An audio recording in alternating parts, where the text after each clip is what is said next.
And if you're ready to get started, Corinne, Ouais. Donc, we are ready for you to begin.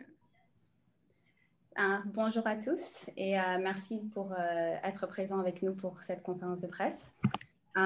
Aujourd'hui, nous sommes en présence de la famille, de l'équipe de la Fondation aux États-Unis et notre avocat, Maître Vincent Lurquin. Moi, je me présente, je m'appelle Karine Kanimbar et je suis une des filles de M. Paul Rusesabagina. Le 27 août, comme vous le savez tous, notre père a été kidnappé à Dubaï lors d'un voyage et emmené de force au Rwanda. Il a été mis dans un jet privé et le jet privé a atterri au Rwanda où il a été ligoté des mains, des jambes et bandé les yeux et donc torturé pendant 3 jours. Nous n'avons pas eu de contact avec lui pendant ces 3 jours. D'ailleurs, nous n'avons pas eu de contact avec lui pour plus que 11 jours après son arrivée à Kigali. Et beaucoup d'autres lois ou règles internationales ont été violées depuis son arrivée à Kigali. Notre famille est en grande détresse. Ça fait maintenant plus de 3 mois que nous essayons tout pour non seulement le garder en vie, mais pour pouvoir le ramener ici en Belgique sain et sauf. Et c'est pour ça que nous faisons appel à cette conférence aujourd'hui pour non seulement parler de la situation de papa, mais aussi des nouvelles développements ces derniers mois. Nous avons la chance d'avoir eu l'assistance consulaire à travers l'État belge, mais cette assistance consulaire n'est pas suffisante. Jusqu'à présent, notre père a été amené à l'hôpital à 3 reprises et le gouvernement rwandais refuse de nous donner les rapports de ces visites hospitalières. Et en plus de ça, nos avocats internationaux n'ont toujours pas accès à notre père pour pouvoir le défendre. Je présente, donc lors de cette conférence de presse, nous allons entendre juste après moi Maître Vincent Lurquin, et ensuite de ma maman et la femme de M. Paul Rusesabagina, qui nous donnera ensuite certains mots, et puis nous ouvrirons la conférence pour les questions des journalistes. Maître Lurquin, je vous laisse prendre le relais. Merci. Merci à Karine et merci bien sûr à vous tous les journalistes d'être présents. Alors, merci parce qu'autant vous le dire d'entrée de jeu, et Karine vous l'a déjà dit, nous sommes extrêmement inquiets. Nous sommes inquiets pour la liberté, nous sommes inquiets pour la santé, nous sommes inquiets pour la vie de Paul Rusesabagina. Vous le savez, son enlèvement date du 27 août et pourtant, c'est la première conférence de presse que l'on fait en Belgique parce que nous avons, avec la famille, toujours voulu privilégier une solution diplomatique, une solution judiciaire. Parce que nous étions persuadés que l'énormité de cet enlèvement, vous imaginez ce que c'est un enlèvement d'une personne, allait nécessairement aboutir à un réveil.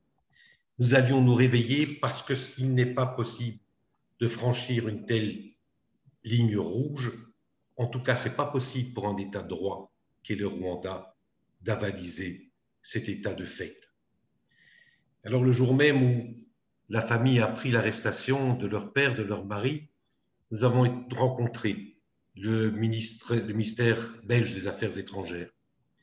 Et eux-mêmes n'avaient été prévenus que 2 jours après l'enlèvement, ainsi que le parquet fédéral, où l'on confirmait l'arrestation d'un ressortissant belge, Paul Rusesabagina. Ce n'est pas dévoiler la couronne de vous dire que lorsque nous avons eu cet entretien, eux aussi étaient extrêmement inquiets. Ils étaient inquiets parce qu'ils ne pouvaient croire qu'une telle violation des droits élémentaires d'un homme, une telle violation des droits élémentaires du droit international, était avalisée par les autorités rwandaises. Alors la première question qui a été posée était celle importante de la nationalité de Paul Rusesabagina. Elle est importante parce qu'elle nous positionne directement dans la réalité de ce dossier. Paul Rusesabagina, vous le savez peut-être, a une histoire profondément ancrée dans l'histoire du Rwanda, dans l'histoire du génocide de 1994. Il a symbolisé, il symbolise encore aujourd'hui un de ceux qui se sont levés pour combattre le génocide. Gérant de l'hôtel des 1000 collines, il a sauvé des centaines de vies arrachées à l'atrocité du génocide dans lequel on tue non pour ce que l'on a fait, mais on tue pour ce que l'on est. Et cela, ce sauvetage de centaines de vies, personne ne pourra le retirer. Preuve en est que lorsqu'il fut arrêté le 27 août, les premières charges qui avaient été reconnues à son égard comprenaient le négationnisme. Très vite, le gouvernement rwandais a quand même compris que c'était allé un peu trop loin et que dans le nouvel acte d'accusation, elles ont prudemment retiré ce chef d'accusation initial. Mais ce qui est clair, c'est que les actes qu'il accomplit au péril de sa vie, cette reconnaissance qui fit de lui aussi le titulaire de nombre de distinctions honorifiques, de doctorats honoris causa, le fait que pour beaucoup de jeunes, il représente encore un symbole de quelqu'un qui se lève contre l'injustice, tout cela, c'est ce symbole-là qu'on essaye d'emprisonner aujourd'hui au Rwanda. Vous aurez peut-être vu le film Hôtel Rwanda qui a expliqué aux yeux du monde quel fut le rôle de Paul Rusesabagina, c'est cette notoriété qu'il paye aujourd'hui de sa liberté. Et pourtant, il n'est pas un opposant récent, Paul Rusesabagina. Quand il est arrivé en Belgique, il a introduit une demande d'asile. Et c'est important, parce que la Belgique a reconnu qu'il était réfugié. Ça veut dire que la Belgique a reconnu que s'il retournait au Rwanda, ce qui est le cas aujourd'hui, il craignait avec raison d'être persécuté par les autorités. Et puis par après, il a voulu s'ancrer dans son pays d'adoption et il a demandé la nationalité belge. Là aussi, il y a des enquêtes qui se font.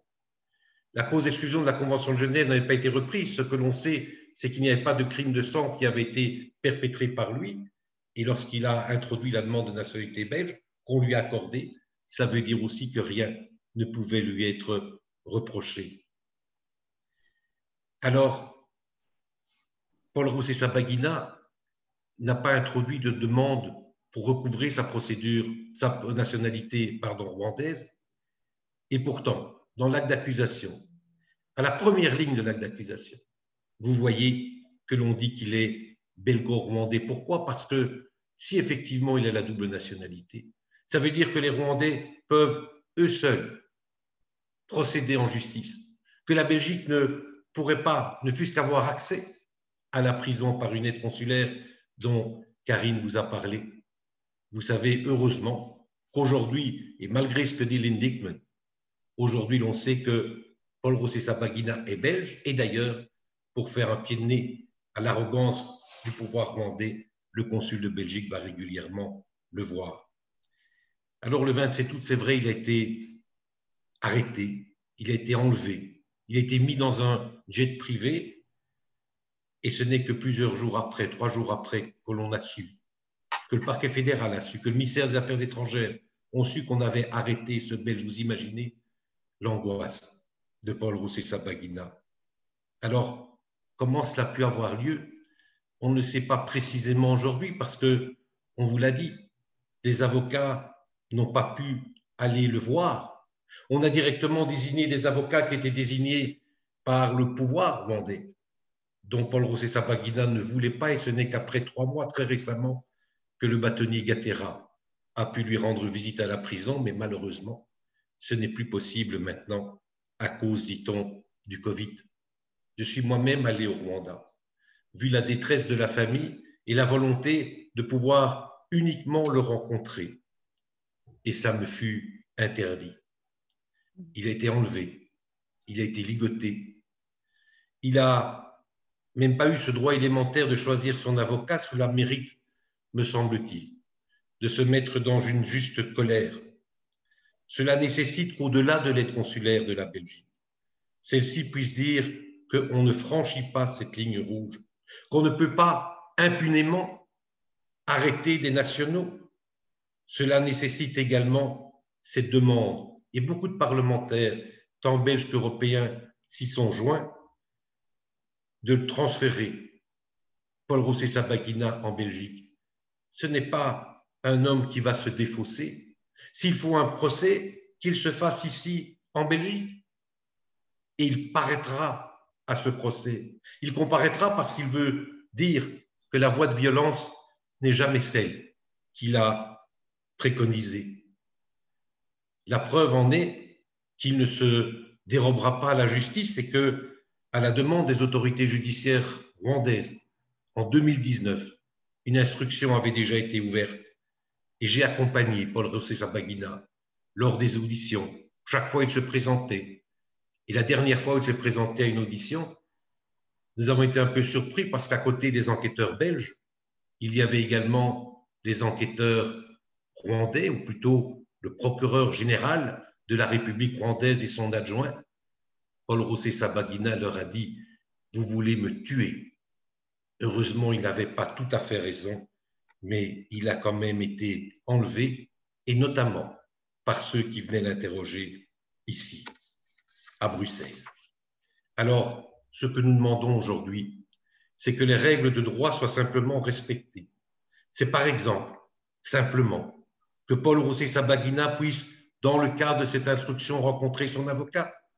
Le juge d'instruction est belge, le procureur est belge, les enquêteurs sont belges, l'accusé est belge. Pourquoi est-ce que son avocat belge ne peut pas, ne fût-ce que le rencontrer? De quoi ont-ils peur? Et nous allons porter plainte ici en Belgique. Nous allons nous constituer partie civile. La nationalité belge de la victime peut être un critère de compétence des juridictions belges. S'agissant de la prise d'otage, celle que définit à l'article 347 bis du Code pénal, le premier élément matériel de l'infraction, l'enlèvement, peut être constitué. Nous commençons à savoir ce qui s'est passé. Nous savons qui l'a incité à prendre cet avion. Nous savons quelle compagnie aérienne s'est prêtée à cela. Et demain, il y aura une plainte qui, aux États-Unis, se fera également contre cette compagnie. N'est-il pas légitime pour les autorités judiciaires belges d'enquêter sur l'enlèvement d'un de ses ressortissants à partir du moment où ceux qui le détiennent refusent toute coopération?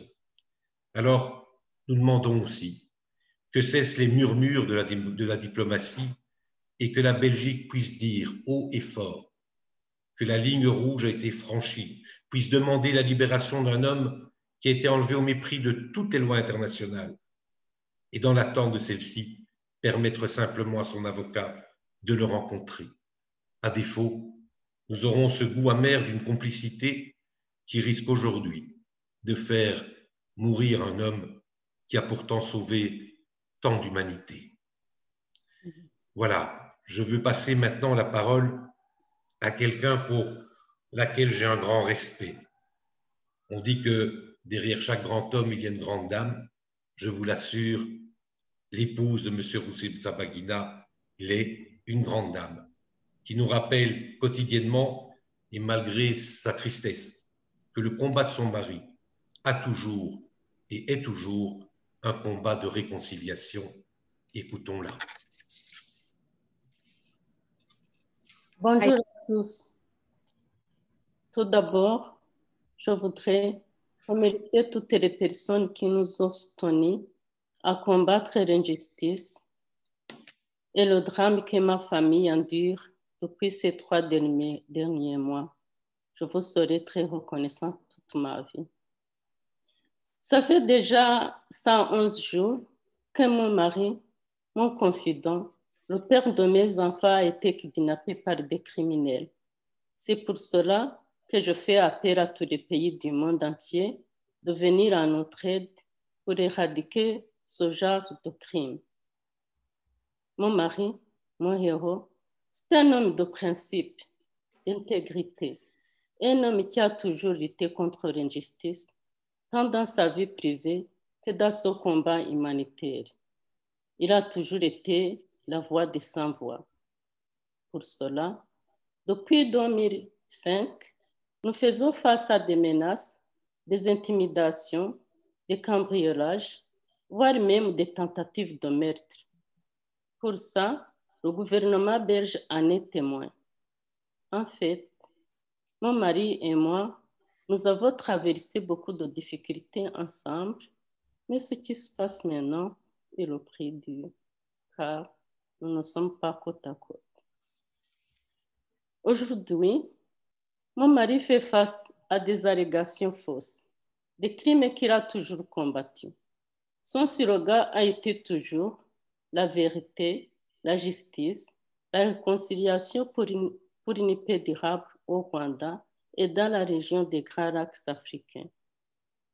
Enfin, comme je dois terminer, je demande au gouvernement belge de ramener mon mari le plus vite possible à la maison.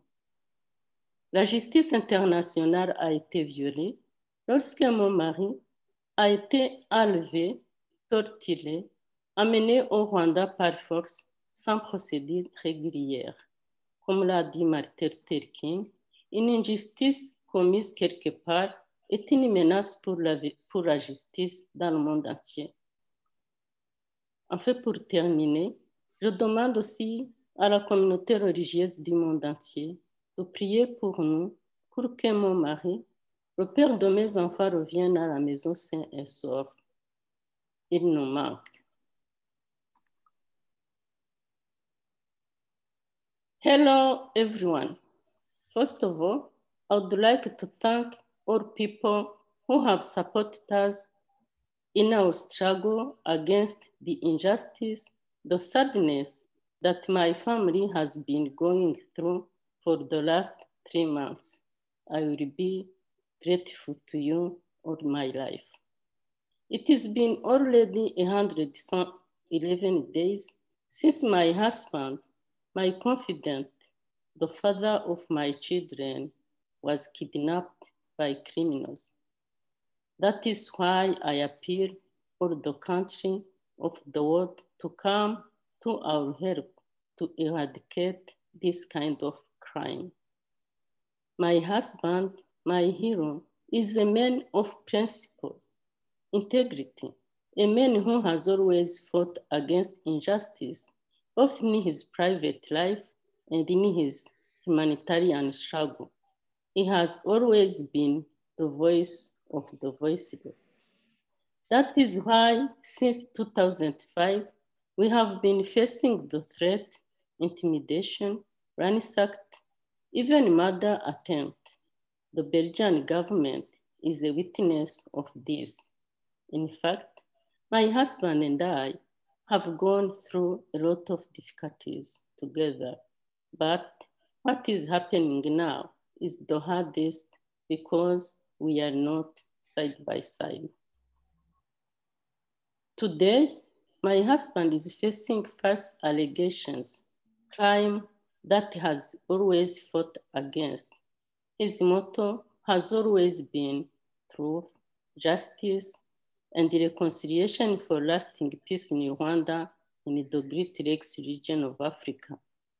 Finally, since I must conclude, I ask Belgian government to bring my husband home as soon as possible. International justice was violated when my husband was kidnapped, tortured forcibly, taken to Rwanda without due process. As Martin Luther King said, injustice anywhere is a threat to justice everywhere.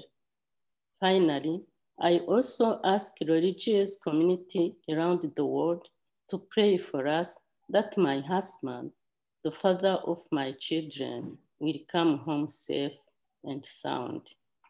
We miss him.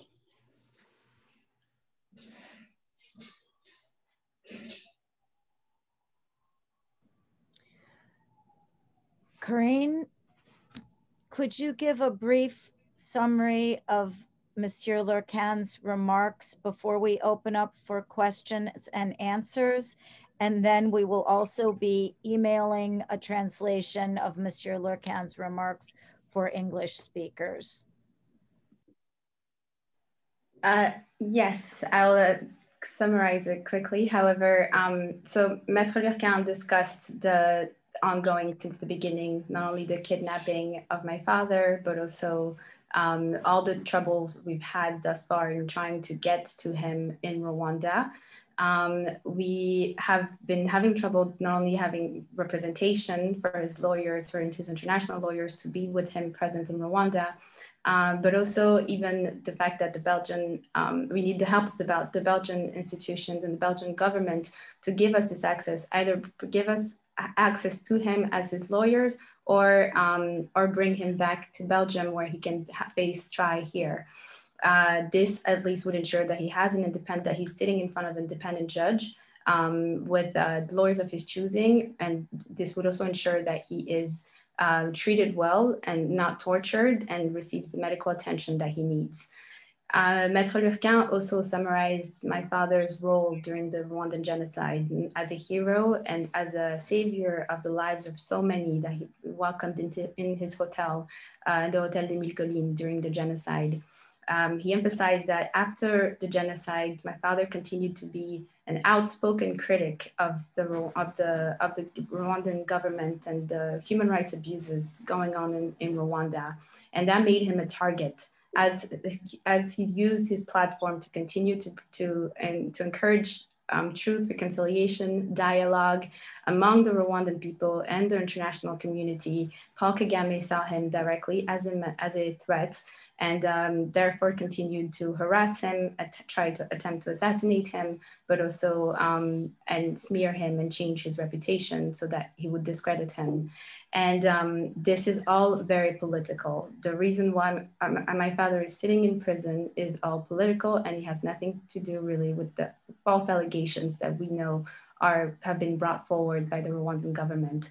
Maître Lurquin asked the Belgian authorities the fact that there wasn't already existing a case here, an open case here in Belgium, the fact that the Rwandan government kidnapped him and want to now try him in Rwanda is a violation of international law, of Belgian law, and Rwandan law based on the way that he was brought to Rwanda.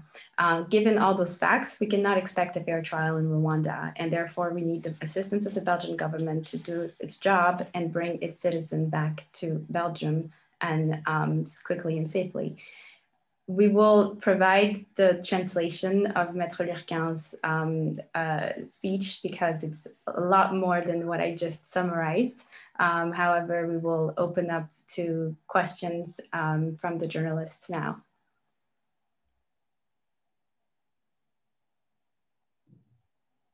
If anyone has questions, please put them in the Q&A function at the bottom of your screen, and we will answer your questions. The first question is the complaint that will be filed next week in Belgium. It will be a complaint against who? Against the Belgian state or someone else, is the question from journalists. Corinne, can you please translate? Maître Lurquin, est-ce que vous pouvez expliquer la plainte que nous allons déposer ici en Belgique? Oui, donc vous savez qu'en droit pénal, le lieu de la commission d'infraction est le lieu où il est jugé. Donc ça veut dire que normalement, il a été enlevé à Dubaï, donc il faut faire référence évidemment aux lois du pays. Et normalement, la Belgique ne devrait pas, c'est pour ça qu'on ne l'a pas fait avant, être compétente à ce niveau-là. Si ce n'est qu'il y a des exceptions. Vous connaissez l'exception qui s'adapte d'ailleurs au Rwanda, qui est l'exception de compétence universelle, à savoir qu'il y a des crimes qui sont tels que les citoyens du monde doivent pouvoir les juger. Et donc, on a jugé à 5 reprises ici à Bruxelles des personnes qui étaient responsables du génocide. Ici, tel n'est pas le cas, ça n'entre pas dans ces conditions-là, mais la nationalité, le critère de nationalité, peut être également utilisé pour qu'il puisse y avoir une enquête qui puisse être ouverte par rapport à l'enlèvement d'un des nationaux belges. Vous pouvez déjà traduire ça? So based on international jurisdiction, the place where you can file the lawsuit is in the location where the crime happened. Given that it happened in Dubai, we want to place the lawsuit here in Belgium. The fact that our father is a Belgian citizen gives us the opening to sue for kidnapping of a Belgian citizen here in front of the Belgian court. Le deuxième élément, c'est qu'on a quand même instruit aussi un peu le dossier. Et donc, nous savons maintenant que vous avez une compagnie d'aviation qui est impliquée, mais vous avez aussi des personnes qui sont impliquées dans cette tentative d'enlèvement, et notamment des personnes qui auraient la nationalité belge. Et ça, c'est un deuxième point de rattachement à la Belgique. So not only is it a Belgian citizen that was kidnapped, but we also have an airplane, a private jet company, so Gain Jet, as well as the pastor, the bishop that our father has mentioned in the past, who's also a Belgian citizen. And so this gives us more grounds to sue here in Belgium. Enfin, le troisième point, c'est le fait qu'il y a déjà, je vous l'ai dit, une instruction qui est en cours depuis le mois de janvier 2019. Cette instruction est en cours et donc il y a déjà un juge d'instruction qui enquête. Vous avez des enquêteurs, vous avez la personne de Paul Rusesabagina au centre de cette enquête. Je trouve que ce serait évidemment légitime qu'à partir du moment où, dans le cadre de cette instruction, vous avez quelqu'un qui se fait enlever, on puisse instruire. Et non seulement je trouve que c'est légitime, mais je sais qu'il y a une commission rogatoire qui est allée effectivement au Rwanda. J'ose espérer qu'elle enquête également là-dessus, mais donc c'est un troisième point de rattachement à la Belgique. And third point of attachment to the Belgian and that gives us jurisdiction to sue here is that first there was already an existing instruction here in Belgium that was opened, that was requested and opened by the Rwandan government, at the request of the Rwandan government in 2019 here in Belgium. So there is an instruction judge and a case open with an ongoing investigation. However, the Rwandan government took away a big part of that instruction going on by kidnapping our father and taking him to Rwanda. And so this not only brings more responsibility for the Belgian state to ensure that they have the people, that they can continue this instruction here on Belgian soil. And the lawsuit will be more against the kidnappers than against the Belgian state, is the question. But I also want to let journalists know that we will be having another press conference tomorrow specifically about the lawsuit, the Gain Jet lawsuit. And with that we will be sending out the information about that press conference after this press conference is over. Une autre question, Maître Lurquin, est de Monsieur Gérard Gaudin qui demande d'expliquer un peu plus à propos de la personne belge concernée, dans l'autre personne belge concernée dans la plainte. The other question is by Gérard Gaudin asking to Lurquin to be a bit more explicit on the other Belgian citizen that is being included in this lawsuit. On ne peut évidemment pas vous donner le nom de cette personne, bien que nous le sachions, mais il est évident qu'un enlèvement, ça ne se fait pas tout seul. Et que la personne qui a fait en sorte que M. Rusesabagina prenne ce jet privé est une personne qui est co-auteur de cet enlèvement. Il s'avère, d'après les recherches que nous avons faites, que cette personne est effectivement belge, mais ne vit pas actuellement en Belgique, puisque vous imaginez que s'il était en Belgique, je n'aurais rien dit, on aurait été la chercher, on l'aurait déjà poursuivi. Mais donc, je pense qu'il est du devoir de la Belgique, parce que Paul Rusesabagina est belge, n'a jamais été condamné pour quoi que ce soit, de pouvoir enquêter là-dessus et de pouvoir retrouver cette personne. Si elle n'a rien à cacher, eh bien qu'elle vienne le dire, mais visiblement, cette personne semble avoir disparu, mais nous avons quand même quelques espoirs de pouvoir la retrouver, et c'est évidemment important puisque c'est quelqu'un qui, en tout cas, a la nationalité belge. So, Paul Rusesabagina did not kidnap himself. There was another person involved, and after leading investigations on his kidnapping, we discovered that there was in fact another person that led him to entering that plane. And after more investigation, we figured out that this person is actually a Belgian citizen. However, he is not currently in Belgium. Otherwise, we would have already arrested. We would have already brought him in. He's currently not in Belgium. He is somewhere else. And so the lawsuit will also be including, and we cannot give too much details of that specific person yet, but the lawsuit will include more about that that Belgian citizen. Corinne, also for you or Monsieur Lurquin, could you explain what, if anything, the Belgian government has told you about why they have not pressed for Paul Rusesabagina, their Belgian citizen, to be released? Why haven't they acted? Have they said anything?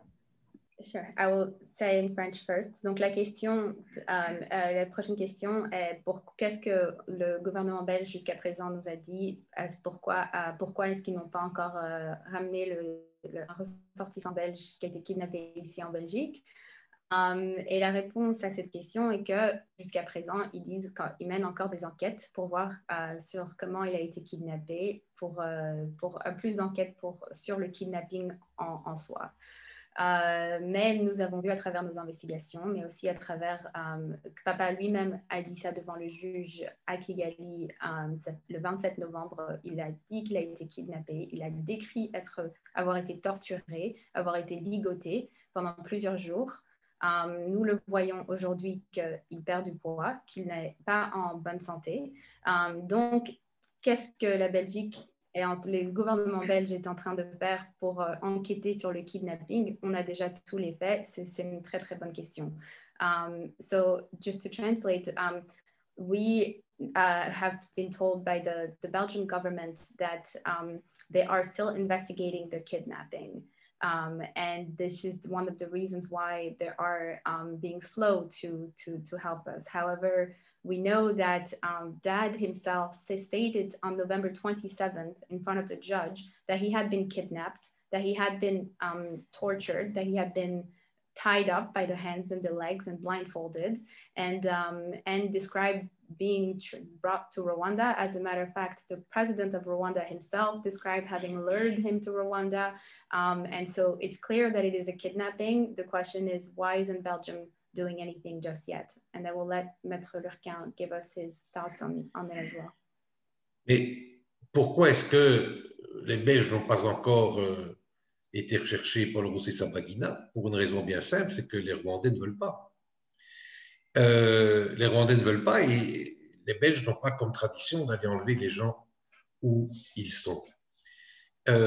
Maintenant, effectivement, c'est une question, vous savez que c'est à la demande du gouvernement rwandais qu'il y a déjà une enquête qui s'est faite ici. Il est clair que si M. Rusesabagina n'a pas la possibilité d'avoir un avocat, cette enquête-ci va mourir de sa belle mort. Donc je crois que même cette demande qui avait été faite par les autorités rwandaises est une demande qui va arrêter à partir du moment où, si kidnapping il n'y a plus personne qui conteste ça. On ne conteste pas du côté rwanda que la volonté de M. Rusesabagina n'est évidemment pas d'aller à Kigali. Donc à partir du moment où ça s'est attesté, mais tout le reste de la procédure doit voler en éclats. Mais pour cela, il faut qu'on persuade les autorités rwandaises que leur procès n'a aucune base.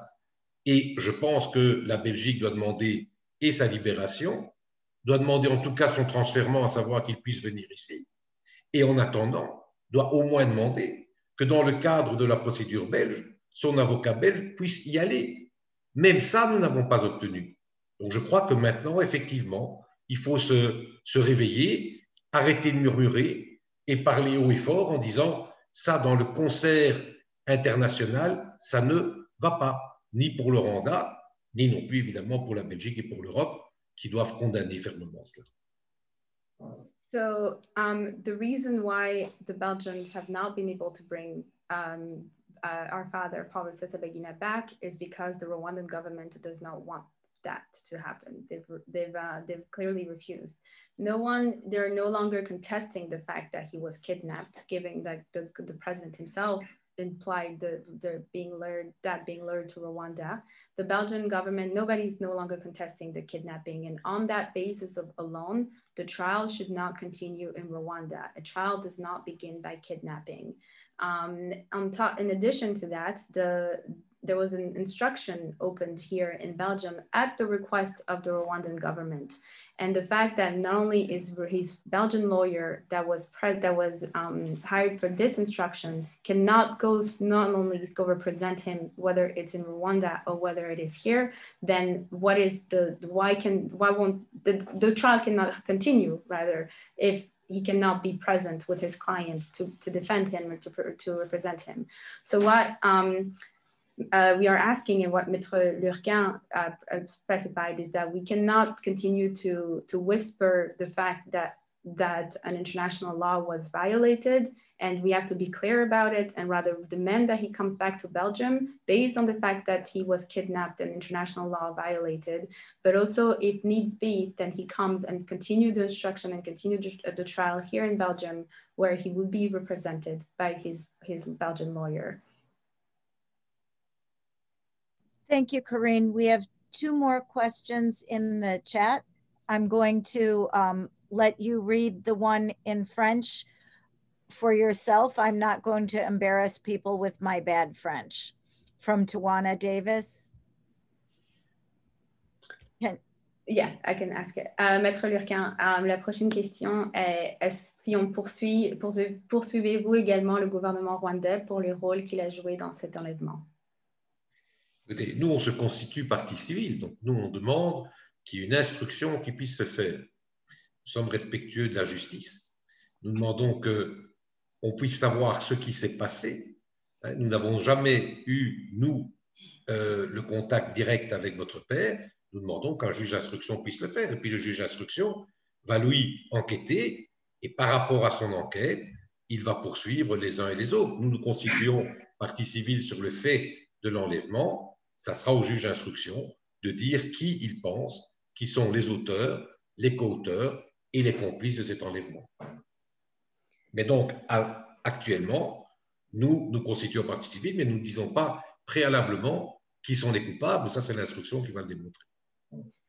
So this is a civil case, and the case that the civil lawsuit is asking for investigations where it's not directly stating who is the responsible party, rather asking for the instruction to investigate it further. Yeah, I don't know if that was clear. I think so. And we have one more question.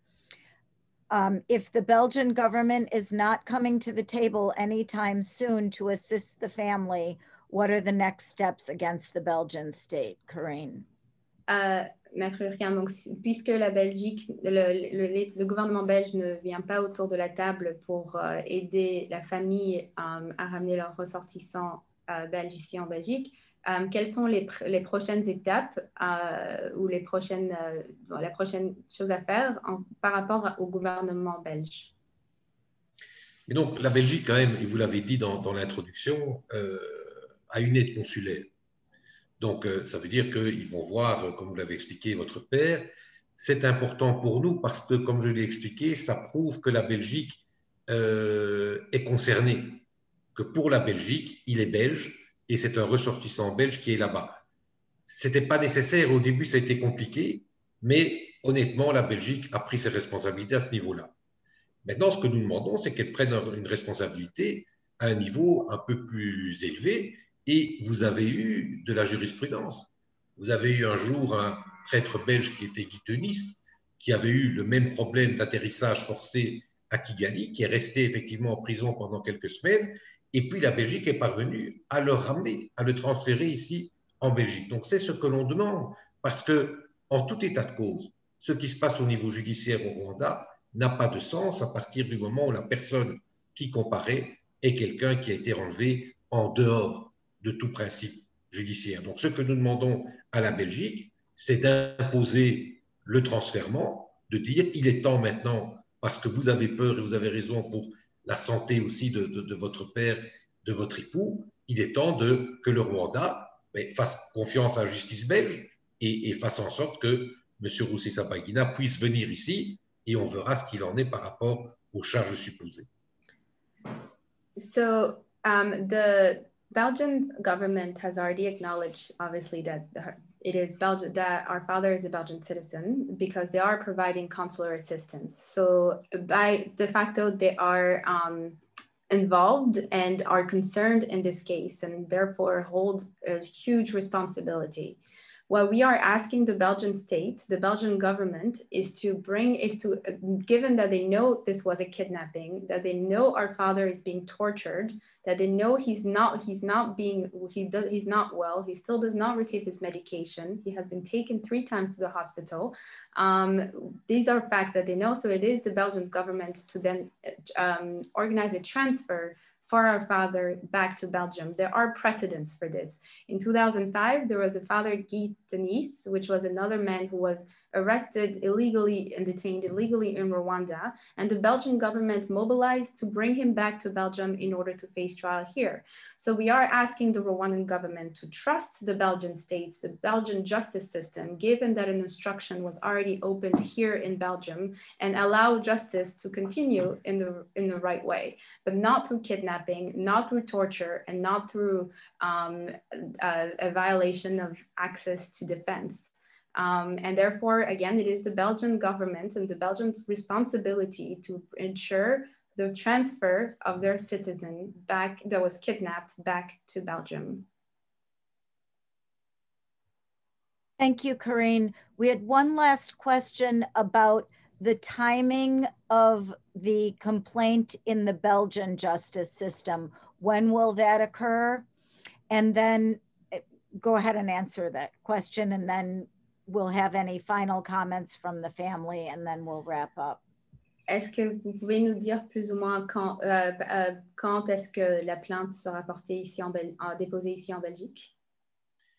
Alors, la plainte, ce n'est pas un problème, elle va être déposée directement, mais le problème, c'est le timing après une plainte. Vous savez que le temps judiciaire est un temps extrêmement long, donc il ne faut pas non plus que la Belgique attende que les enquêtes puissent se faire, parce que les enquêtes nécessitent également quand même une coopération avec le gouvernement rwandais. Il y a des choses qui vont devoir se faire là-bas.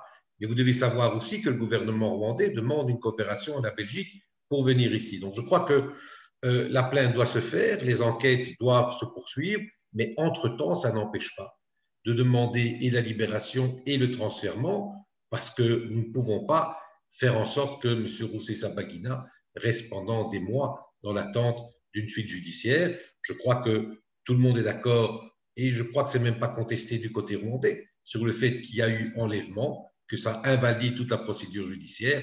Donc, qu'on fasse en sorte que M. Rusesabagina revienne ici auprès de vous, et il continuera à répondre à toutes les questions comme il a toujours répondu. Ça fait 2 ans qu'on répond à toutes les auditions, on continuera à le faire, on accueillera les enquêteurs rwandais s'ils le veulent, mais en tout cas qu'ils puissent revenir ici en Belgique.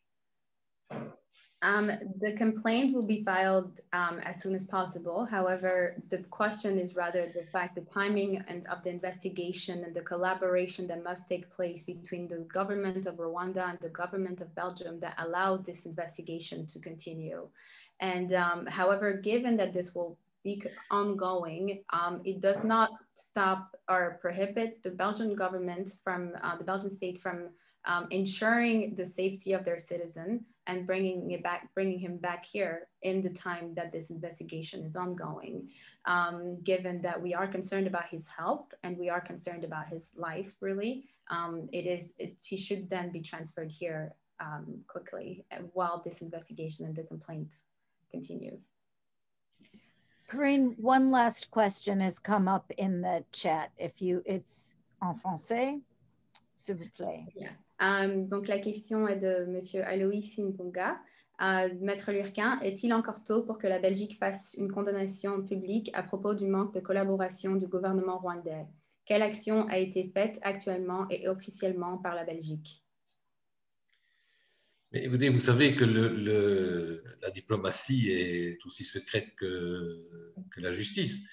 Mais je sais qu'il y a eu très rapidement des contacts qui ont été pris avec le gouvernement rwandais, mais qui visiblement n'ont pas abouti, ce qui m'étonne franchement, c'est que, vous savez, il y a aussi le bâtonnier de Bruxelles qui est intervenu. Il y a eu des contacts entre les affaires étrangères et Bruxelles sur le simple fait de dire pourquoi est-ce que l'avocat ne peut pas aller voir son client. Et même là-dessus, on n'a rien obtenu. Donc, je crois que là, il y a eu des demandes qui ont été faites de manière officielle. Mais la seule chose qu'on accepte pour le moment, c'est le problème au niveau de l'ambassade, mais uniquement de manière matérielle. Je crois que maintenant, la Belgique doit reprendre politiquement les choses et de dire, écoutez, si vous n'acceptez même pas que l'avocat puisse aller voir son client, pourquoi est-ce que nous, on accepterait en Belgique que le procureur général vienne interroger des personnes ici en Belgique? Donc, une coopération, ça doit se faire de manière conjointe et c'est ça qu'il faut rappeler au gouvernement belge, mais je crois qu'il le sait, mais qu'il doit le rappeler et l'imposer, je crois, au gouvernement. So the question was, is it too early for Belgium to publicly condemn Rwanda for its lack of collaboration throughout this entire case? And what has been done officially and officially by the Belgian state in helping our father?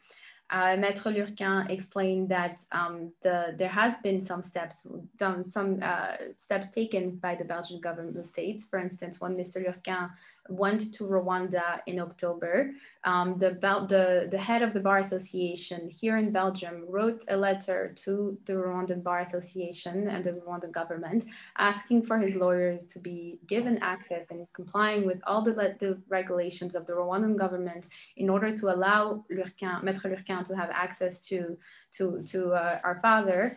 However, now that some of those steps that are more justice-oriented have been taken, we believe that it is now the political side that needs to take action, given that little collaboration has come from the Rwandan government and little efforts has come from them to comply with not only international law but also the demands of the Belgian government. And so, therefore, the political side now must take action and demand that more action for a lawyer, but also demand our father's return and transfer back to Belgium.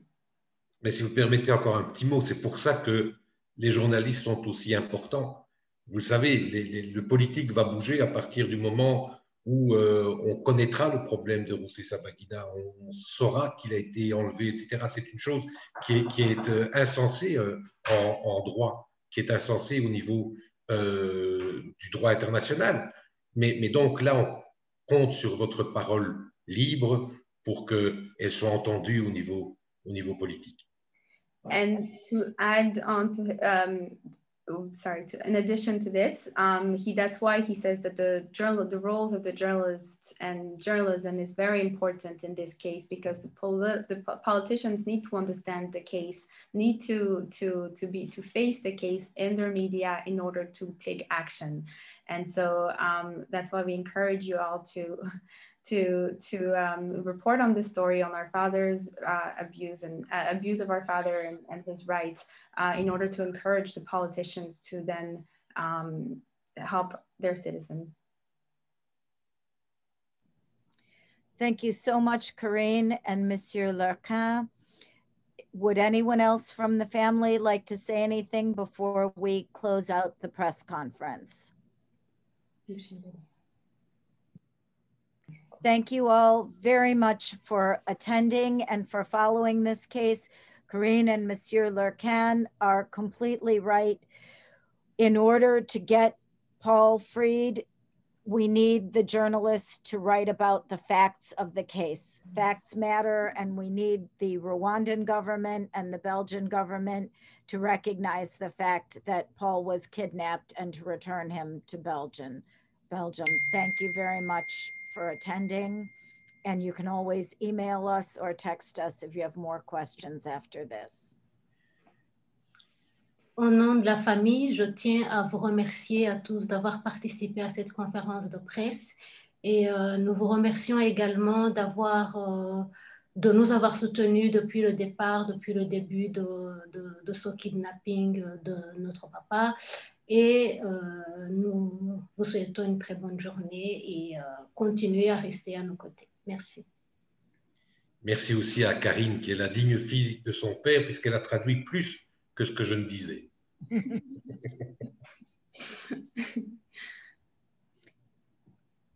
Corinne, would you like to close us out? Merci à tous aussi pour être parmi nous ce matin et aussi pour le soutien de tout le monde et encore à Maître Lurquin pour être avec nous et et à Kitty et toute l'équipe aux États-Unis pour le soutien qui continue. Donc, on vous remercie de fond du cœur, de toute la famille et à tous les journalistes aussi qui ont posé de très bonnes questions. Et on vous revoit demain peut-être pour la prochaine conférence de presse. Bonjour à votre maman. Thanks again, and we will see you tomorrow. To the journalists, we'll be sending out information about the the lawsuit against GainJet press conference tomorrow. We'll send you all information. Thank you very much. Thank you. Thank you.